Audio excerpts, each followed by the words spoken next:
Hello, ഞാൻ doctor Unnimaya. അപ്പോൾ ഇപ്പം ഞാൻ നിങ്ങളുടെ മുന്നിൽ വന്നിട്ടുള്ളത് വളരെ പ്രധാനപ്പെട്ട ഒരു ലൈഫ് സീക്രട്ട് നിങ്ങളുമായിട്ട് ഷെയർ ചെയ്യാൻ വേണ്ടിയിട്ടാണ്.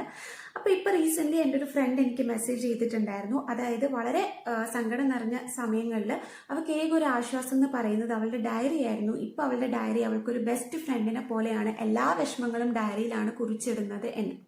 അപ്പം ഞാൻ ചോദിച്ചു, ഇപ്പം എങ്ങനെയുണ്ട്, ലൈഫൊക്കെ ഓക്കെ ആയോ? അപ്പോൾ അവൾ പറഞ്ഞു, അതേപോലെ തന്നെയാണ് ലൈഫ് പോയിക്കൊണ്ടിരിക്കുന്നത്, പക്ഷേ ഡയറിയിലെല്ലാം കുറിച്ചിടുന്നത് കൊണ്ട് വലിയ ആശ്വാസമാണെന്ന് പറഞ്ഞു.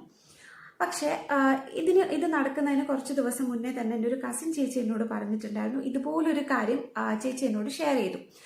അതിൻ്റെ ഡിഫറൻസ് എന്താണെന്ന് വെച്ച് കഴിഞ്ഞാൽ, ചേച്ചി പറഞ്ഞത്, അതായത് ചേച്ചിയുടെ അമ്മ, എൻ്റെ ആൻറ്റിക്ക് ഇപ്പോൾ റീസെൻ്റ്ലി ചേച്ചിയുടെ ഒരു ഡയറി കിട്ടുകയാണ്. പഠിച്ചുകൊണ്ടിരുന്ന സമയത്ത് ചേച്ചി എഴുതിയ ഒരു ഡയറി കിട്ടുകയാണ്. അപ്പോൾ ചേച്ചി ഇപ്പോൾ കല്യാണം കഴിഞ്ഞിട്ട് വെൽ സെറ്റിൽഡായിട്ട് പുറത്താണ്. അപ്പോൾ ഈ ഡയറി കിട്ടി, ആൻറ്റി വായിച്ചു നോക്കിയതിന് ശേഷം ചേച്ചിയെ വിളിച്ചിട്ട് പറയുന്നു, നിൻ്റെ ഡ്രീംസ് എഴുതിയ ഈ ഡയറിയിൽ എന്താണോ നീ കുറിച്ച് വെച്ചിട്ടുള്ളത് അതൊക്കെ തന്നെയാണല്ലോ ഇപ്പോൾ നിൻ്റെ ലൈഫിൽ നടക്കുന്നത് എന്ന് വളരെ എക്സൈറ്റഡ് ആയിട്ട് ആൻറ്റി ചേച്ചിയോട് ചോദിക്കുകയാണ്. അങ്ങനെ ഇത് ചേച്ചി എന്നോട് ഷെയർ ചെയ്യണം. അപ്പോൾ അതിനുശേഷം എൻ്റെ ഫ്രണ്ട് എനിക്കിത് ഷെയർ ചെയ്തതിന് ശേഷം ഞാനിത് രണ്ടും കൂടെ കാൽക്കുലേറ്റ് ചെയ്ത് ചിന്തിക്കുകയാണ്. അപ്പം ഞാൻ ഈ പറയുന്ന സീക്രട്ട് എന്ന് പറയുന്ന പുസ്തകം വായിച്ചിട്ടുണ്ട്. അതിൽ ഈ സെയിം കാര്യം തന്നെയാണ് പറയുന്നത്. അതായത് രണ്ട് വ്യക്തികൾക്കും ഡയറി എഴുതുന്ന ശീലമുണ്ട്. പക്ഷെ രണ്ട് വ്യക്തികളും ആ ഡയറിയിൽ കുറിച്ചിടുന്ന തീം എന്ന് പറയുന്നത് ഡിഫറെൻ്റ് ആണ്. ഒരാൾ നെഗറ്റീവാണ് കുറിച്ച് വെക്കുന്നത്, ഒരാൾ പോസിറ്റീവാണ് കുറിച്ച് വെക്കുന്നത്. അതുപോലെ തന്നെ അവരുടെ ലൈഫും എന്താണോ ആ കുറിച്ച് വെച്ചിരിക്കുന്നത് അത് തന്നെയാണ് അവരുടെ ലൈഫിൽ സംഭവിച്ചുകൊണ്ടിരിക്കുന്നത്. ആദ്യം പറഞ്ഞ വ്യക്തിയുടെ ലൈഫ് ഇപ്പോഴും നെഗറ്റീവിൽ തന്നെയാണ് നിൽക്കുന്നത്. അതായത് വളരെ വിഷമവും സങ്കടവും ഒക്കെ നിറഞ്ഞ ലൈഫാണ് ഇപ്പോഴും ആള് ഫേസ് ചെയ്തുകൊണ്ടിരിക്കുന്നത്. രണ്ടാമത് പറഞ്ഞ വ്യക്തി എന്താണ് കുറിച്ച് വെച്ചിരിക്കുന്ന ഡ്രീംസ്, അതായത് വളരെ പോസിറ്റീവായിട്ട് സന്തോഷത്തോടെ ആ ഡ്രീംസ് ഒക്കെ തന്നെയാണ് ആളുടെ ജീവിതത്തിൽ നടന്നുകൊണ്ടിരിക്കുന്നത്. അപ്പം ഇതിൽ നിന്ന് നിങ്ങൾക്ക് എന്താണ് മനസ്സിലാക്കാൻ പറ്റുന്നത്?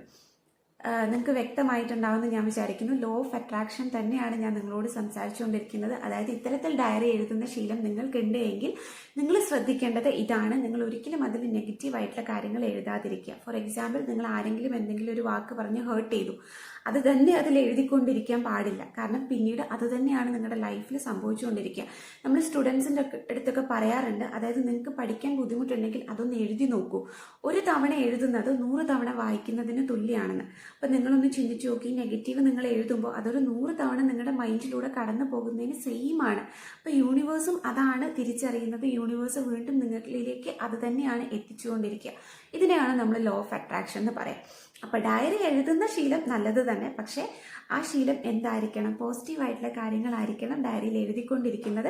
അപ്പം ഇത്തരത്തിൽ നെഗറ്റീവ് എഴുതുന്ന ശീലം നിങ്ങൾക്കുണ്ടെങ്കിൽ അതിനെ പാടെ മായ്ച്ചു കളയുക. നിങ്ങളുടെ ലൈഫ് തന്നെ അത് മാറ്റിമറിക്കും. മറിച്ച് എന്തെഴുതുക?